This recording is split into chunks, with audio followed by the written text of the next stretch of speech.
Hello guys, welcome to my YouTube channel power education. तो कल की वीडियो में हमने पढ़ा था सोर्स ऑफ इंडियन कॉन्स्टिट्यूशन। तो आज हम पढ़ रहे हैं प्रिम्बल भी बहुत इंपॉर्टेंट टॉपिक्स है। यहाँ से भी क्वेश्चन बनती है आपके एग्ज़ाम के लिए। तो हम देखेंगे यहाँ से क्या है। फर्स्ट बात आती है पहली, जो हमारा प्रिम्बल है।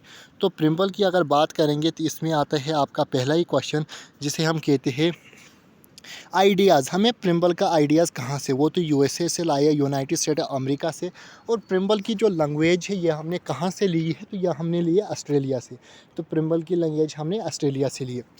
अब ये प्रिम्बल क्या है, प्रिम्बल की बात है, it is a introduction to preface to the constitution. ये एक इंट्रोडक्शन है, जैसे आप कोई बुक लेते हो उसमें इंट्रोडक्शन लिखा हुआ होता है, इसमें कौन कौन सा टॉपिक है। उसी तरह प्रिम्बल है, इसमें दिए गया है टॉपिक के बारे में कि कौन सा टॉपिक है, क्या है इसे हमारे कॉन्स्टिट्यूशन में।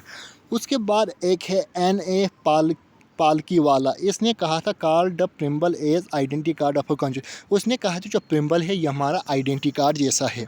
उसके बाद प्रिम्बल किस पे base on the objective resolution move by Pandit Jawaharlal Nehru in the constitution assembly.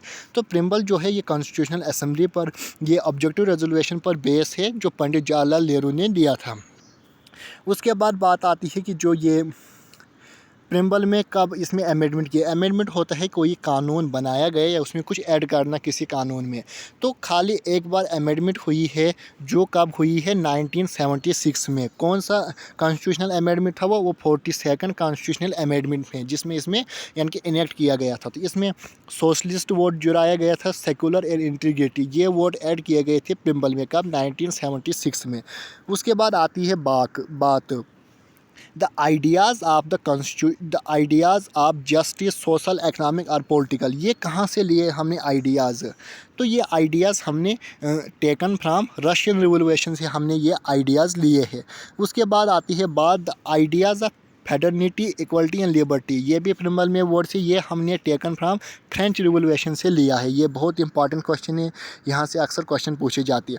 उसके बाद आती है बात की अमेंडमेंट ऑफ प्रिम्बल में अमेंडमेंट कैसे होती है। तो अगर बात करेंगे, अगर किसी भी कानून में अमेंडमेंट करना होता है तो आर्टिकल 368 के थ्रू होता है। तो फर्स्ट केस आया था केशानंदा भारतीय केस, जो 1973 में आया। इसमें कहा गया था कि सुप्रीम कोर्ट में ये अपनी अपील ली गई थी कि हम किस तरीके से अमेंडमेंट कर सकते हैं प्रिम्बल में। तो वहाँ पर बताया गया था जो प्रिम्बल है it is A part of constitution, ये भी कॉन्स्टिट्यूशन का एक हिस्सा है, तो इसलिए इसमें भी इसी के थ्रू अमेंडमेंट।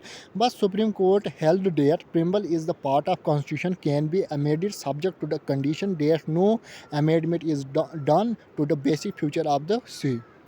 तो इसमें कहा था हम प्रिम्बल में भी यानी कि अमेंडमेंट कर सकते, कुछ ऐड कर सकते, कुछ रिमूव कर, बस हमें जिससे उसके बेसिक फ्यूचर पर कोई डील नहीं। बेसिक फ्यूचर में से कि इक्वलिटी है, लिबर्टी है, फ्रेटर्निटी, इन पर हम चेंज नहीं कर सकते। बाकी हम प्रिम्बल में कुछ भी चेंजिंग कर सकते हैं थोड़ा बहुत, तो इनमें हम बेसिक फ्यूचर में चेंजिंग नहीं थी, ये कहा था हमारे सुप्रीम कोर्ट ने।